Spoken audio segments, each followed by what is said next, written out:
Hello friends, बहुत बहुत स्वागत है आपका एबीसी एकेडमी पर।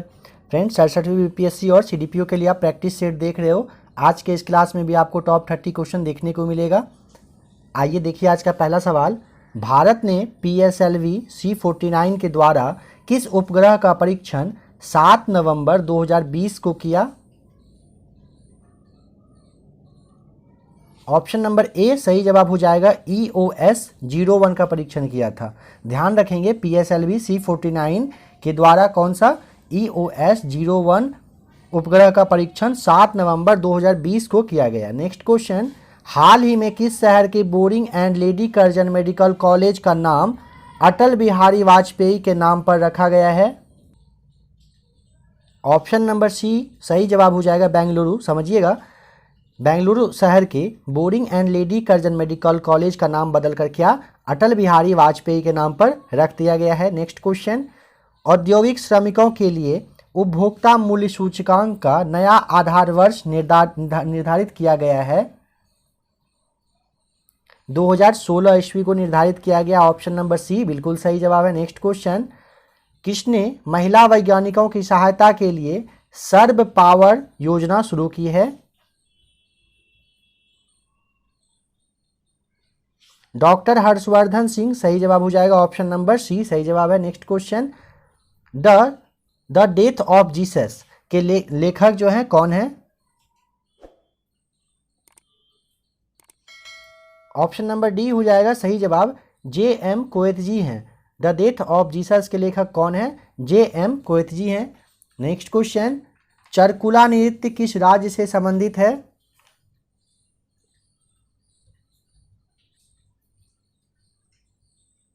ऑप्शन नंबर ए हो जाएगा सही जवाब, उत्तर प्रदेश। चरकुला नृत्य कहाँ पर होता है? तो उत्तर प्रदेश में होता है। चरकुला नृत्य को ब्रज संस्कृति भी कहते हैं। यहाँ पे लिख रहा हूँ, देखिएगा, ब्रज संस्कृति के नाम से भी इसे कहा जाता है। संस्कृति की आत्मा कहते हैं। और आपको पता होना चाहिए कि बिहार का कौन सा नृत्य होता है बिहार में? तो झूमर बिहार का लोक नृत्य है। गरबा और डांडिया जो है ये गुजरात का है। गरबा और डांडिया कहाँ का? गुजरात का लोक नृत्य है। नेक्स्ट क्वेश्चन, किसकी जयंती को राष्ट्रीय जल दिवस के रूप में मनाने की घोषणा की गई? ऑप्शन नंबर डी होगा सही जवाब, भीमराव अंबेडकर की जयंती को। समझेंगे इसके बारे में कि 14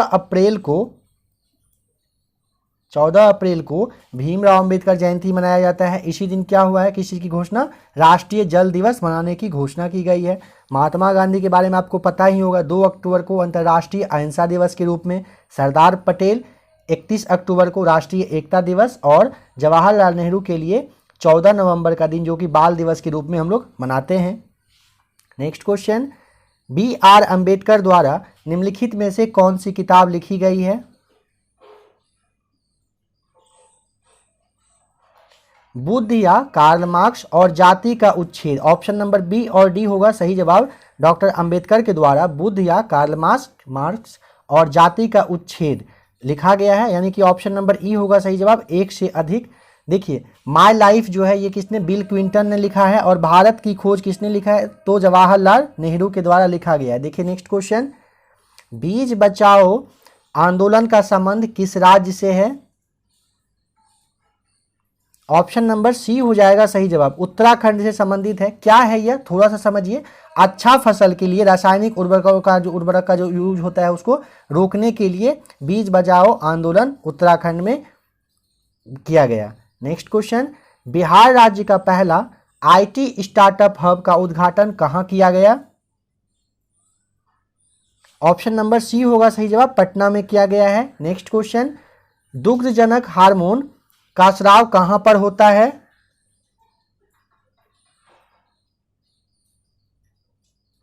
पीयूष ग्रंथि। ऑप्शन नंबर बी होगा सही जवाब। दुग्धजनक हार्मोन का स्राव कहां पर? तो पीयूष ग्रंथि में होता है। पीयूष ग्रंथि को ही मास्टर ग्रंथि कहा जाता है, ध्यान रखेंगे। और इसका जो कलर है वो कौन सा होता है? तो गुलाबी कलर का यह होता है।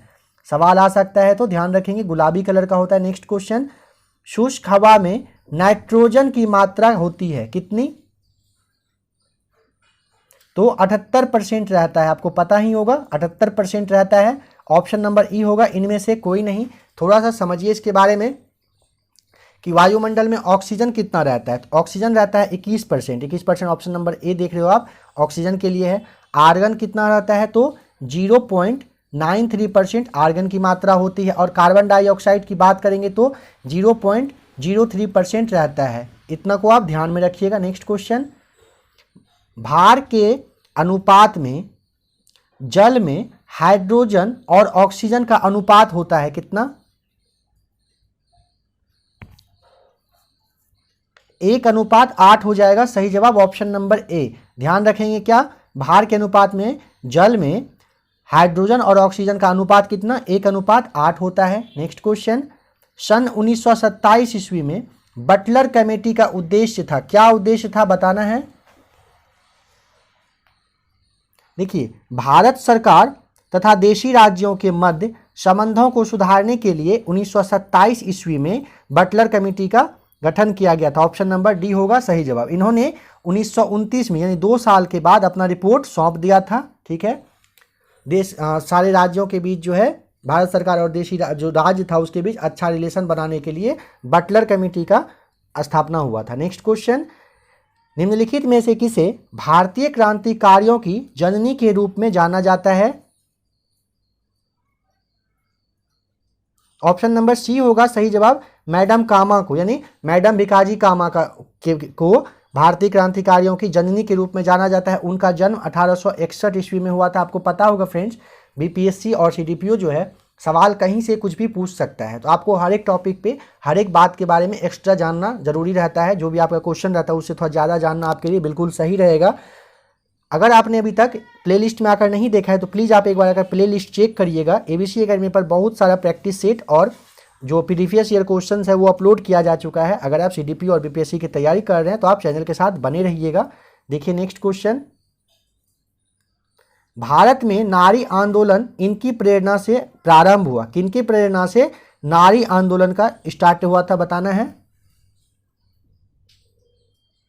तो पद्माबाई हो जाएगा। ऑप्शन नंबर बी सही जवाब, पद्माबाई रानाडे की ही वजह से ऐसा हुआ था। अब एक सवाल यह भी है कि यह कौन थी, इनके बारे में समझना है कि ये महादेव गोविंद रानाडे का नाम आपने जरूर सुना होगा, उनकी पत्नी थी कौन, पद्माबाई रानाडे। ठीक है, नेक्स्ट क्वेश्चन देखिए, पारस क्या है।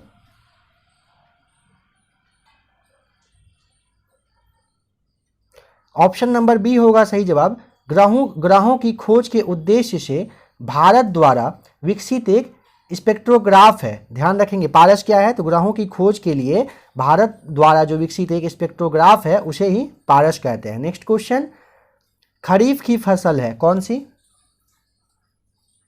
फ्रेंड्स ये वाला सवाल बहुत ज़्यादा कंफ्यूज करता है और एग्जाम में इससे पूछा ही जाता है, तो आप थोड़ा सा इसके बारे में भी जान लीजिए। खरीफ की फसल में कौन कौन सा आता है, तो देखिए यहाँ पे लिख रहा हूँ, थोड़ा सा आप देख लीजिएगा। खरीफ की फसल में आपका होगा धान, ज्वार हो जाएगा, बाजरा, और आपका हो जाएगा फिर मूंग, गन्ना। राइटिंग तो फ्रेंड्स बहुत ज़्यादा गंदा हो रहा है, आप थोड़ा सा देख लीजिएगा। गन्ना हो गया, उसके बाद आपका हो जाएगा क्या, मूंगफली।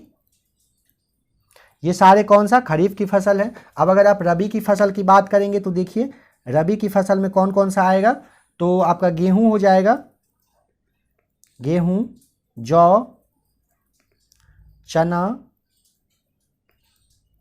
सरसों, ये सारा कौन सा खरीफ की रबी की फसल में आता है। और एक फसल है कौन सा, फसल को तीन प्रकार में बांटा गया है ना, तो एक है जायद की फसल। ठीक है, जायद में कौन सा हो जाएगा आपका, इसके अंतर्गत होता है ये खरबूज हो गया, तरबूज है, ककड़ी, इन सबको जायद फसल कहते हैं। तो यहाँ पे सवाल आपका था कि खरीफ की फसल है कौन सी, तो क्या हो जाएगा, धान हो जाएगा खरीफ की फसल, ऑप्शन नंबर ए हो जाएगा। नेक्स्ट क्वेश्चन, पृथ्वी की परिक्रमा करने वाला पहला कृत्रिम उपग्रह कौन सा है। स्पुतनिक 1 हो जाएगा, ऑप्शन नंबर डी सही जवाब। देखिएगा 4 अक्टूबर 1957 को रूस द्वारा जो हुआ था कृत्रिम उपग्रह को पहली बार पृथ्वी की परिक्रमा की थी, ध्यान रखेंगे, स्पुतनिक 1 जो की है। नेक्स्ट क्वेश्चन, एक इलेक्ट्रॉनिक पुंज को फास्फोरस कोटेड पर्दे पर फोकस कर प्रतिबिंबों को पर्दे पर जनित करना कहलाता है, क्या कहलाता है। रोस्टर स्कैन इसे कहते हैं, ध्यान रखेंगे, रोस्टर स्कैन कहा जाता है। नेक्स्ट क्वेश्चन, खिलाड़ियों में डोपिंग परीक्षण किया जाता है किस चीज के द्वारा?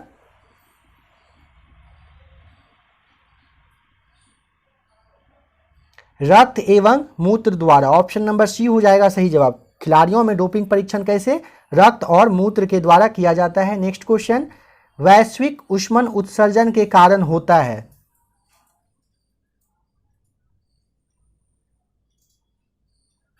तो कार्बन डाइऑक्साइड के कारण होता है। वैश्विक ऊष्मन उत्सर्जन किसके? कार्बन डाइऑक्साइड के कारण होता है।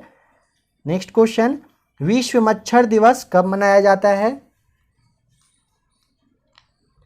ऑप्शन नंबर सी हो जाएगा सही जवाब। 20 अगस्त को क्या होता है? विश्व मच्छर दिवस मनाया जाता है। देखिए नेक्स्ट क्वेश्चन, भारत के सिंचित क्षेत्रों में कृषि योग्य भूमि निम्नलिखित में से किस कारण से लवणीय हो रही है?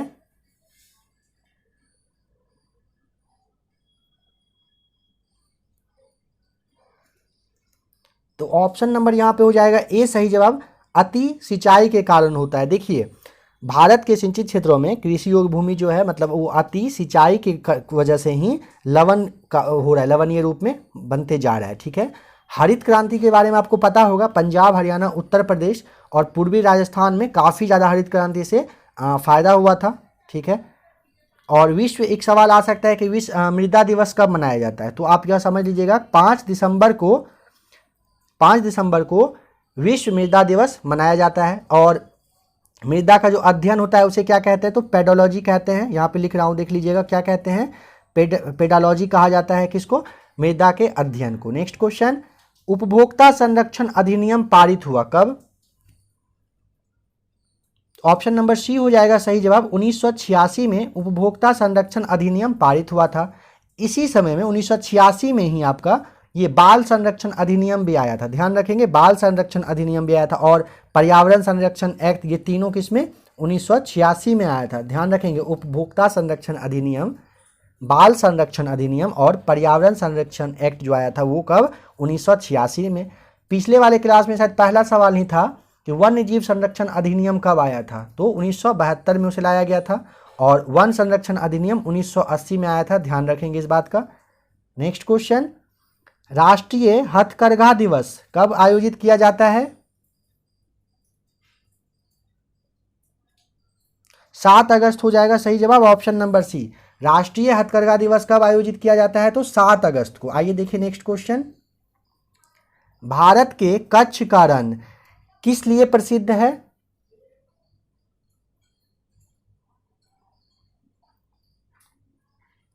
ज्वारीय मिट्टी के लिए हो जाएगा। ऑप्शन नंबर सी हो जाएगा, ज्वारीय मिट्टी का मैदान है वो। देखिए कच्छ का रण कहाँ पर? गुजरात राज्य के कच्छ जिले में है, जो कि उत्तर पूर्व एरिया में है। और यह जो है एक नमकीन दलदल, मतलब कहिए कि वीरान जगह है। ध्यान रखिएगा। नेक्स्ट क्वेश्चन, भारत को किशन गंगा परियोजना का निर्माण करने की अनुमति किससे मिली है? ऑप्शन नंबर सी होगा सही जवाब, विश्व बैंक से मिला है। समझिएगा इसके बारे में कि पाकिस्तान ने जम्मू कश्मीर में जो किशन गंगा परियोजना स्टार्ट हो रहा था उसका विरोध किया था, जिसके बाद ये विश्व बैंक इसको अच्छे से देखकर समझकर भारत को फिर से इसे परमिशन दे दिया बनाने के लिए। यह जो परियोजना है झेलम और चिनाब नदी की सहायक नदियों पर बनाया गया है। और विश्व बैंक के बारे में अगर आप देखें तो एक बार इसके बारे में, इनके बारे में समझिए। ये विश्व बैंक कहाँ पर है, कहाँ पर इसका हेडक्वार्टर है? तो वाशिंगटन डीसी यानी कि संयुक्त राज्य अमेरिका में है। नेक्स्ट क्वेश्चन, इनमें से उष्णकटिबंधीय हरित वन का कौन सा क्षेत्र है? पश्चिमी घाट हो जाएगा। ऑप्शन नंबर डी सही जवाब। पश्चिमी घाट जो है क्या है? उष्णकटिबंधीय हरित वन का एरिया है।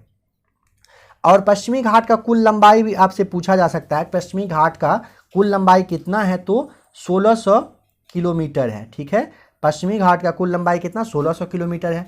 पश्चिमी घाट और पूर्वी घाट का जो मिलन बिंदु होता है उसको क्या कहते हैं? तो वो नीलगिरी पहाड़ियाँ हैं। ठीक है, और इसमें जो है मतलब आप ऐसे भी समझ सकते हैं कि इन जो वन है यहाँ पे बांस, शीशम, सिनकोना, नारियल, ये सब बहुत ज़्यादा मात्रा में पाया जाता है। नेक्स्ट क्वेश्चन और आज का लास्ट सवाल है, इनमें से कौन सा बंदरगाह भारत के पश्चिमी तट पर स्थित है?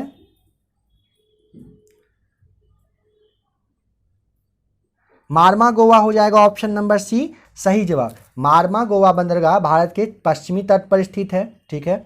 और ये जो बंदरगाह है गोवा में अरब सागर के तट पर है, यह ध्यान रखेंगे। और यहाँ पे आपका है तूतीकोरिन, तो इसके बारे में भी थोड़ा समझिए। तूतीकोरिन बंदरगाह जो है, और एक है एन्नोर बंदरगाह, जो ऑप्शन नंबर बी आप देख रहे हो, ये दोनों समझिएगा। तूतीकोरिन और एन्नोर जो है, यह दोनों कहाँ पर, तो तमिलनाडु में। और तमिलनाडु में, और यहाँ पे पारदीप बंदरगाह जो कि उड़ीसा में है। यहाँ जो आप देख रहे हो ये उड़ीसा में स्थित है, जो कि कहाँ पर, पूर्वी तट में, मतलब है पूर्वी तट में स्थित है। पश्चिम बंगाल, उड़ीसा, आंध्र प्रदेश और तमिलनाडु, फिर से सुनिएगा, पश्चिम बंगाल, उड़ीसा, आंध्र प्रदेश और तमिलनाडु पूर्वी घाट में है। कहाँ पर है, पूर्वी घाट में। अब पश्चिमी घाट में कौन सा है, थोड़ा सा यह समझ लीजिए। गुजरात, महाराष्ट्र, गोवा, कर्नाटक, जो आपका मैप में आप देख पाएंगे कि जो पश्चिम साइड में जो है वो पश्चिमी घाट के अकॉर्डिंग पश्चिमी तट पर स्थित है। तो फ्रेंड्स, अभी आपने टॉप 30 क्वेश्चन देखा। आशा करता हूँ वीडियो आपको अच्छा लगा होगा। अगर आप बीपीएससी और सीडीपीओ की तैयारी कर रहे हो तो एबीसी एकेडमी के साथ जरूर बने रहिएगा। वीडियो देखने के लिए आपका बहुत बहुत थैंक्स।